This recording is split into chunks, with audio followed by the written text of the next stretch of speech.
ഞാൻ അവനെ എങ്ങനെ ഗ്യാരണ്ടി ചെയ്യും? എന്റെ അച്ഛൻ്റെ ഒരു കൃഷിക്കാരനാണ്.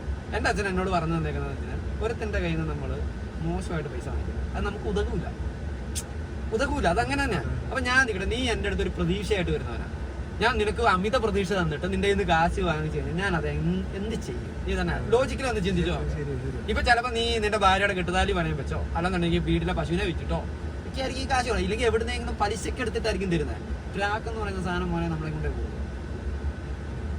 അതങ്ങനെയാണ്. അപ്പൊ എനിക്ക് സഹായിക്കണമെന്നുണ്ടെങ്കിൽ പോലും ഇപ്പൊ ചില ആൾക്കാർ ചേട്ടാ ജെന്യൂൻ ആയിട്ടൊരു ഏജൻസി പറഞ്ഞാൽ മതി. എത്ര സ്കാമിങ് ഇവിടെ നടക്കും. ഈ വലിയ വലിയ ഏജൻസി വരെ പൊട്ടാൻ നിമിഷങ്ങൾ മതി. വിസ കച്ചവടം ചുടുകളിയാണ്. ഇപ്പൊ നമ്മളെ കൊണ്ടുവന്ന ഏജൻസി ഒക്കെ ആദ്യം ജെന്യൂനായിട്ട് തന്നെ ചെയ്തുകൊണ്ടിരുന്ന, പക്ഷെ ഈ പോളണ്ട് നിയമം മാറി, വിസ ഐ ഡി കുറഞ്ഞു, ഒറ്റയടിക്ക് ഡ്രോ സിസ്റ്റത്തിലേക്ക് ചേഞ്ച് ആയി. അതല്ലാതെ അവരും പിടുത്തം വിട്ടു. അവരിപ്പോ ആ പട പൊട്ടി ഇതായിട്ടുള്ളത്. പേരുണ്ടാക്കി നല്ല പ്രശസ്തി വന്ന് ഇപ്പം ദുബായ് ബേസ് ചെയ്തിട്ടുണ്ടായിരുന്ന ഒരു കമ്പനിയാണ് PWG എന്ന് പറഞ്ഞിട്ട് ഒരു കൺസൾട്ടൻസി ഉണ്ടായിരുന്നു. അത് ഇപ്പോഴും ഉണ്ട് കേട്ടോ. ഇപ്പൊ ഉണ്ട് പറഞ്ഞുതരാം. അതായത് അവര് അന്ന് ഫേമസ് ആയിരുന്നു. അതായത് 2015 to 18, 19 എന്നൊക്കെ പറഞ്ഞു കഴിഞ്ഞാൽ ചറ വിസ അടിച്ചുകൊണ്ടിരുന്ന കമ്പനിയാണ്. പക്ഷെ ഇന്ന് അവർക്ക് കാശ് കൊടുത്ത പിന്നെ ഐഡന്റിറ്റി ഇല്ല. അതുപോലെ തന്നെയായിരുന്നു ഇവാൻ ക്രിസ്മാർ എന്ന് പറഞ്ഞിട്ട് നമ്മുടെ പോളണ്ടിൽ തന്നെ ഉള്ള ഒരു മാൻ പവർ കമ്പനിയാണ്. ഇപ്പോഴും അവർ ഡോക്യുമെന്റ് കൊടുക്കുന്നുണ്ട്. ക്രിസ്മാറിന്റെ ഒക്കെ ഡോക്യുമെന്റ് ഞാൻ ചെയ്തിട്ടുള്ളതാണ്. 2019 ആണെങ്കിൽ VFS വെറുതെ കൊണ്ടുപോയി വെച്ച സബ്മിഷൻ PL ആപ്ലിക്കേഷൻ മാത്രം മതി. എന്നിട്ട് ഇവാന്റെ ഡോക്യുമെന്റ് ഈ പറയുന്ന ക്രിസ്മാറിന്റെ ഡോക്യുമെന്റ് വെക്കുന്നതെന്ന് കരുതാ സ്പോട്ട് യൂസ് ചെയ്യാം. കിട്ടില്ലടാ. കിട്ടില്ല എന്ന് വെച്ചാൽ ഏജൻസി ഏത് സമയത്തും പൊളിയും. അല്ല ഏജൻസിക്കാരൻ ഇപ്പോഴും ഉണ്ട്. ഏജൻസി ഇപ്പോഴും ഹോസ്റ്റാലുണ്ട്. ഞാനെല്ലാം കണ്ടിരിക്കുന്ന ഏജൻസി ഒരുമാതിരി ഒക്കെ പൊളിഞ്ഞോണ്ടിരിക്കുന്ന ഭാഗങ്ങളാണ് കാണുന്നത്. അത് കുഴപ്പമില്ല. അവരെ കുറ്റം പറയല്ല. അവര് ജെന്യൂൻ അടിക്കൂന്ന് പറഞ്ഞിട്ട് തരുന്ന പറയും. ഏജൻസി ജെന്യൂൻ ആയാലും നമ്മൾ കൊണ്ടു കൊടുക്കുന്ന 100-500 ആള് പെർമിറ്റ് ഇറങ്ങി കഴിഞ്ഞാല് ഈ 500 ആളെ കയറ്റിക്കൊണ്ട് വരാനുള്ള ഓപ്ഷൻ അവർക്കില്ല. ആ ഡേറ്റ് കിട്ടുന്നില്ല. ഞാൻ പറഞ്ഞുതരാം. ചില കമ്പനികൾ ചെയ്യുന്ന ഒരു സ്കാം പേപ്പർ കമ്പനി ഒരു ഏജൻസി കാണുമെന്ന് കരുതുക.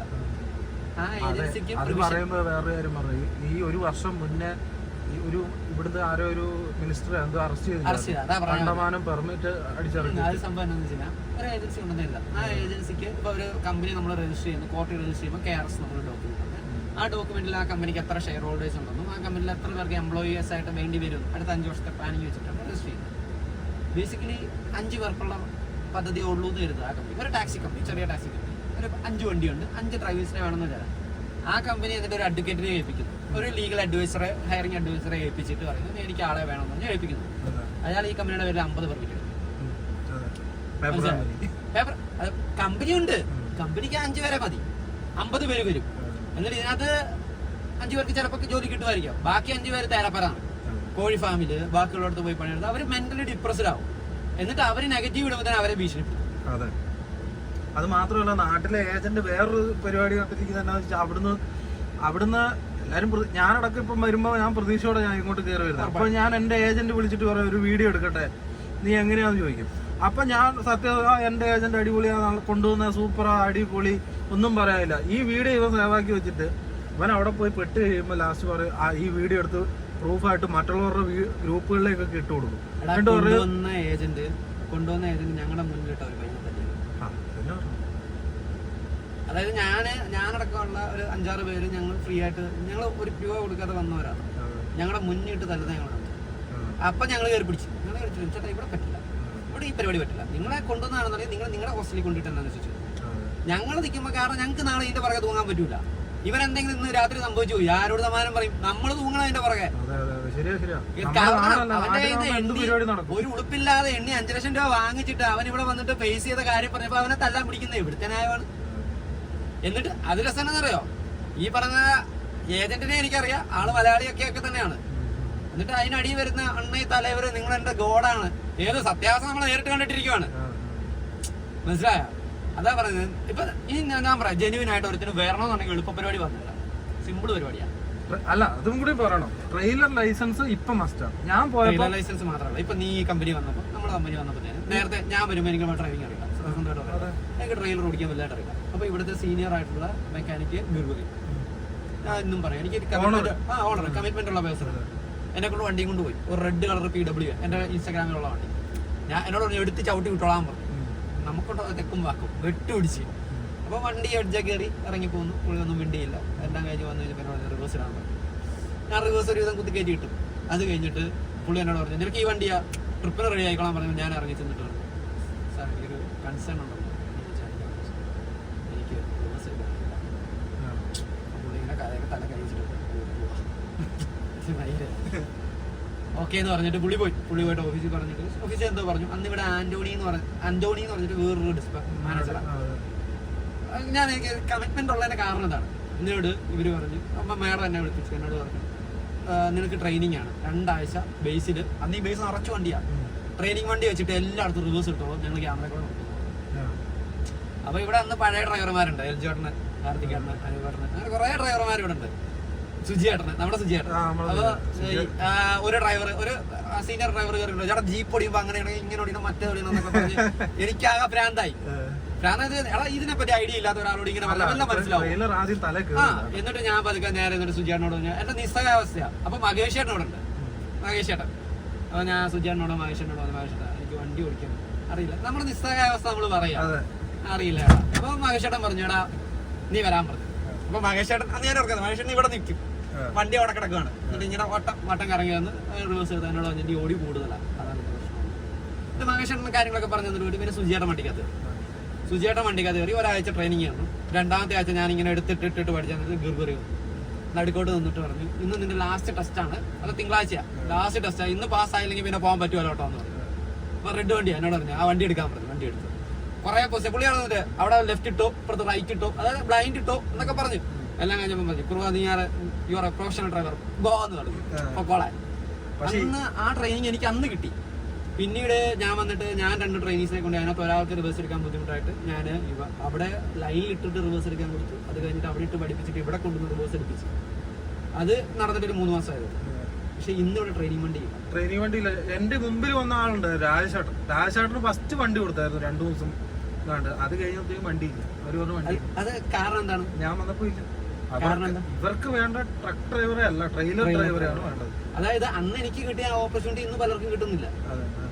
ഇപ്പം ഇതിനകത്ത് എല്ലാരും ചോദിക്കുമോ വണ്ടി ഓടിക്കാൻ അറിയത്തില്ലെങ്കിൽ നീ എന്തിനാ പോയത്? നമ്മളെല്ലാം മറ്റേ ഇൻസ്റ്റാഗ്രാമിൽ കുറെ പേര് തെറി വിളിക്കുന്നുണ്ട്. അല്ല വണ്ടി ഓടിക്കാൻ അറിയത്തില്ലെങ്കിൽ എന്തിനു പോയി എന്നുള്ള ആളുടെ അടുത്ത് ഒറ്റ ചോദ്യമേ ഉള്ളൂ. ഇന്ന് ആ ധൈര്യം ഞാൻ അന്ന് കാണിച്ചു. അല്ല വേറൊരു കാര്യം ഞാൻ പറയാം, ഇവിടെ കാർ ഓടിക്കുന്ന വന്നു കഴിഞ്ഞാൽ ഇവിടെ വണ്ടി ഓടിക്കാനുള്ള ഓപ്ഷൻ ഉണ്ടെങ്കിൽ നിങ്ങൾക്ക് വണ്ടി ബാക്ക് വെച്ച് നോക്കാനും എല്ലാം ഓടിക്കാനുള്ള സാഹചര്യം ഉണ്ടെങ്കിൽ നിങ്ങൾ എല്ലാവരും ഒരു അടിപൊളി ഡ്രൈവർ. അത് സത്യമാണ്. പക്ഷെ എന്താന്ന് വെച്ച് കഴിഞ്ഞാല് വണ്ടി ഓടിക്കാണ്ട് ഇപ്പൊ ഇവിടെ അറിയത്തില്ലാണ്ട് പെട്ടെന്ന് ഇങ്ങോട്ട് വന്നു കഴിഞ്ഞാൽ ചിലപ്പോ പെട്ടു.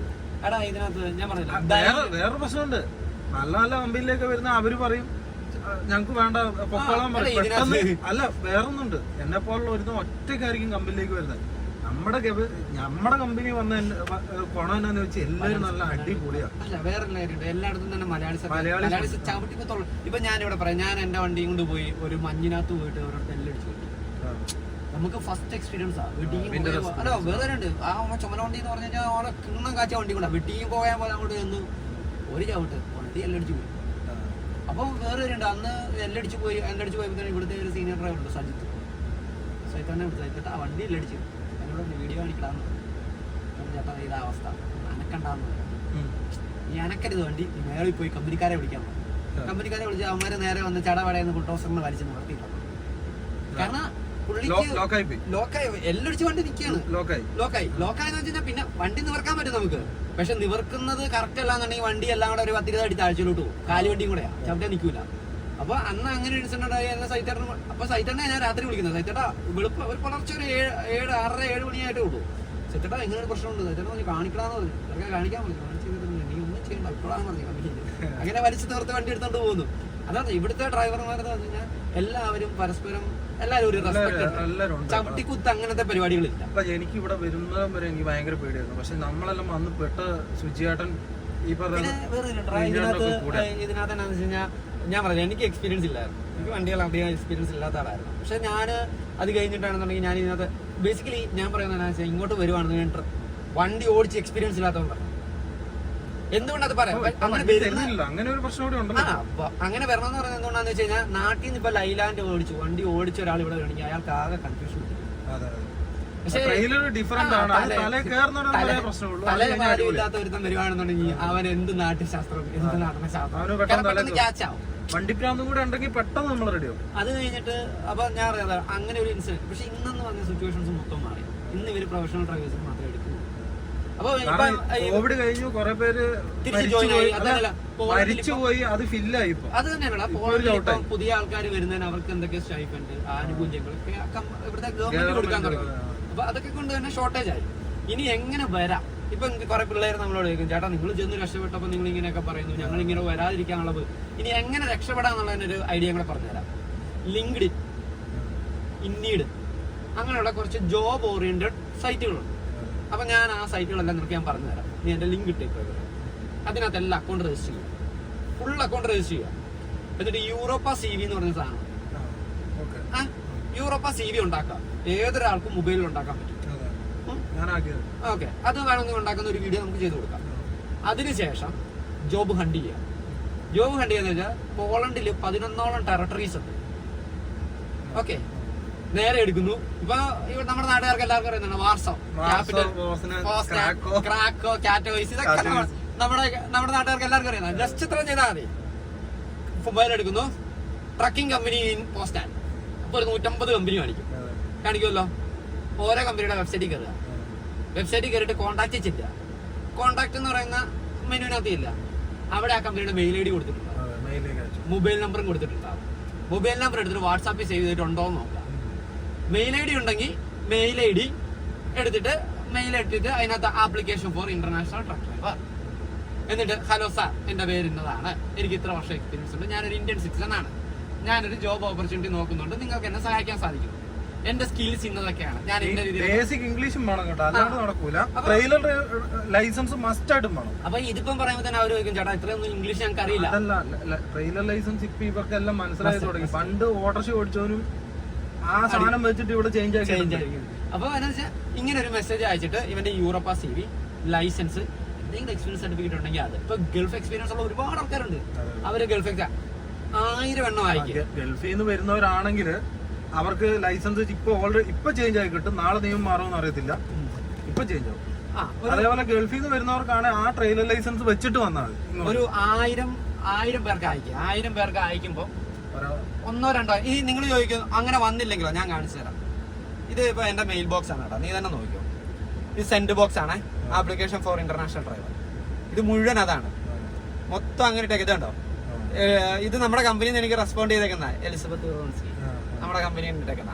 ഇത് ഫുള്ള് അങ്ങനെ ഇതുണ്ടോ. കുറെ പേര് ചോദിച്ചായിരുന്നു നമ്മുടെ കമ്പനിയിൽ നിന്ന് റെസ്പോണ്ട് ചെയ്യുന്നില്ല എന്നെല്ലാം പറഞ്ഞത്. അവർക്ക് ടൈമില്ലാണ്ടായിരിക്കും ചിലപ്പോ. അപ്പൊ എന്താ വെച്ചാൽ ഇങ്ങനെ ഇതുണ്ടോ, 1000-1500 മേളിൽ ഞാൻ മെസ്സേജ് അയച്ചിട്ടുണ്ട്. അത് ലിങ്ക്ഡിനകത്തൊക്കെ നമ്മൾ അങ്ങനെ പ്രൊഫൈൽ ഉണ്ടാക്കിയിട്ട് അവിടെ ട്രാൻസ്പോർട്ട് കമ്പനീസ് കിട്ടും. അവരോട് ചോദിക്കുക, ഏതെങ്കിലും ഒരു HR ഓക്കെ നിന്നെ എടുത്താൽ എനിക്ക് കൊള്ളാമെന്ന്, നിനക്ക് വേണ്ട പേപ്പർ ഞാൻ ചെയ്തു തരാം, ബാക്കി കാര്യങ്ങൾ നീ ചെയ്യണം, അത് കിട്ടിയാൽ മതി. അപ്പൊ ബാക്കി കാര്യം എന്താണ്, ഡേറ്റ് എടുക്കണം. സിമ്പിൾ ആണ്. VFS ഗ്ലോബലിന്റെ സൈറ്റിൽ കയറുക, രജിസ്റ്റർ ചെയ്യുക. നമ്മൾ സ്വമേധയാ രജിസ്റ്റർ ചെയ്യുക, ഡേറ്റ് ഇപ്പൊ മറ്റേ ഡ്രോ സിസ്റ്റം ആണ്. എന്നാലും കുഴപ്പമില്ല. പിന്നെ ഭാഗ്യോട്ടാ, അതിപ്പോഴേ ഞാൻ പറയാം, നിങ്ങൾക്ക് ഭാഗ്യം ഉണ്ടെങ്കിൽ നല്ലോണം പ്രാർത്ഥിച്ച് നല്ല അടിപൊളിയായിട്ട് നിന്ന് കഴിഞ്ഞാൽ ചിലപ്പോൾ ഡേറ്റ്. അതിനകത്ത് ഏറ്റവും വലിയ കോമഡി എന്ന് വെച്ചാൽ ഇതിന് എന്നാ ചെലവുണ്ട്? ഈ 50,000 കൊടുക്കണ്ടല്ലോ, ചെലവുണ്ട്. അവിടെ പ്രീമിയം എടുക്കുന്നതിന് ചെലവുണ്ട്. ആദ്യം വർക്ക് പെർമിറ്റ് പറഞ്ഞല്ലോ. വർക്ക് പെർമിറ്റ് വരെ ട്രൈ ചെയ്യുന്ന ഈ ഡേറ്റയുടെ കാശ് മാത്രമേ ചെലവുള്ളൂ. അത് ഈ മറ്റേ ഫ്ലൈറ്റ് ടിക്കറ്റ് മാത്രമേ ചെലവുള്ളൂ. ഈ കോഡ് 95 വരെ ഈ പറഞ്ഞ കമ്പനി, ചില കമ്പനികൾ കൊടുക്കുന്നുണ്ട് പൈസ. അതെ, അതുകൊണ്ടാണ് ഞാൻ പറഞ്ഞത്. അപ്പൊ നമ്മൾ എന്നാ ചെയ്യേണ്ടത്, ഇത്രയും കാര്യങ്ങൾ. അത് ഞാൻ പറയാം, ഇപ്പൊ നിങ്ങൾക്കൊരു ഹണ്ടിങ് എയിം ഉണ്ട്, എനിക്കത് കിട്ടണം. ഡെഫിനറ്റ്ലി കണ്ടി. കാരണം പണ്ട് ഞാൻ കുറെ പേര് എന്റെ അടുത്ത് വന്ന് ചോദിച്ചു, ഭയങ്കര ഡ്രീമാണ് ചേട്ടാ, എനിക്ക് എങ്ങനെ അങ്ങോട്ട് വരാൻ പറ്റും, എന്നെ സഹായിക്കാൻ പറ്റും. കാരണം എന്താ, ഞാൻ അന്ന് 2018 ഫസ്റ്റ് റിക്രൂട്ട്മെന്റിന്റെ പ്രൊസീജിയറായിട്ട് ഒരു കമ്പനി കയറുന്നത്.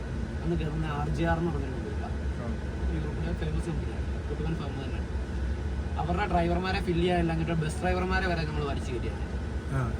ഫില്ല് ചെയ്യാൻ ഡ്രൈവർമാരെ കിട്ടിയില്ല. ആ സിറ്റുവേഷൻ വന്നു അന്ന്. പക്ഷെ ഇന്നതില്ല. ഇന്ന് ഏത് കമ്പനി പോയി നോക്കിയോ മിനിമം 10 ഡ്രൈവർമാർ വെറുതെ ഇരിപ്പുണ്ട്. ഫുള്ളായി. അതുകൊണ്ട് തന്നെ ഈ ഗവൺമെന്റ് ഈ ചവിട്ട് തുടങ്ങിയപ്പോ എക്സാക്ട്ലി. അപ്പൊ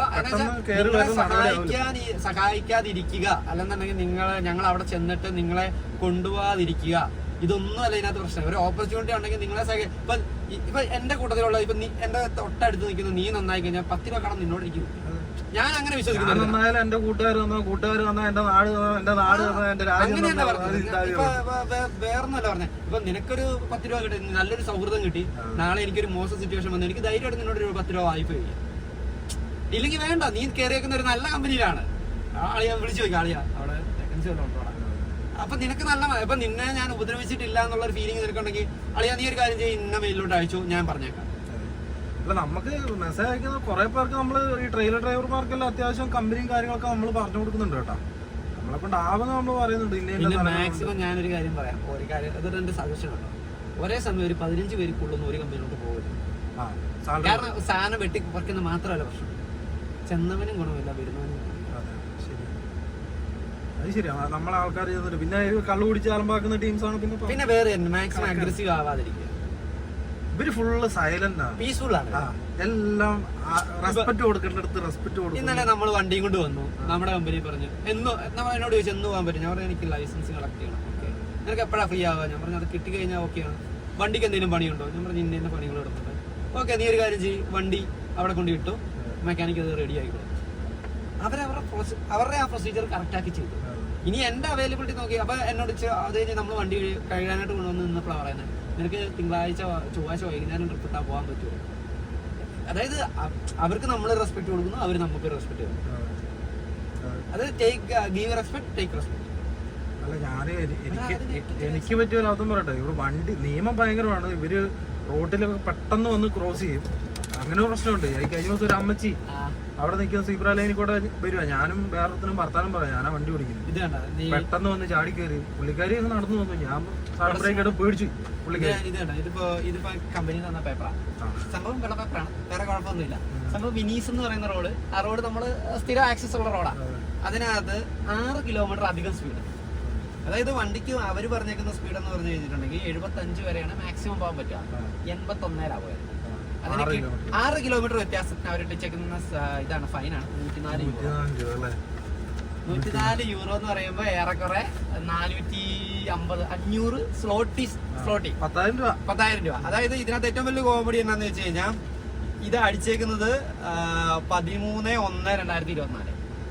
ഏത് ഈ വർഷം ആദ്യം അടിച്ചേക്കുന്ന ഫൈനാണ് ഇപ്പൊ വരുന്നത്. ജനുവരി അടിച്ചു. അപ്പൊ ഈ സാധനം നാട്ടിലും എത്തും, ഏറെക്കുറെ എത്തും. അപ്പൊ ഞാൻ പറഞ്ഞില്ല, അതാ ഞാൻ പറഞ്ഞേ, ലൈസൻസ് കിട്ടുന്നതിന് മുന്നേ എന്താണ് കാട്ടിക്കൂട്ടിയത് എനിക്ക് മാത്രമേ അറിയത്തുള്ളൂ. ആ റൂള് നിയമം പഠിച്ച് നമ്മളത് എഴുതി കഴിഞ്ഞപ്പോഴാണ് മനസ്സിലായത് ഇങ്ങനെ അല്ല ഉണ്ണി ഇവിടെ വണ്ടി ഓടിക്കണ്ട. ഇപ്പൊ അതുപോലെ തന്നെയാണ് ഞാൻ ഇപ്പൊ ഇത് എന്റെ 4ാമത്തെ വണ്ടിയാണ്. 4ാമത്തെ വണ്ടി ഈ പുതിയ ഡഫ് കമ്പനി. അതിന് മുന്നേ എനിക്കൊരു 16,000 കിലോമീറ്റർ ഓടിയ ഒരു മാനാണ്.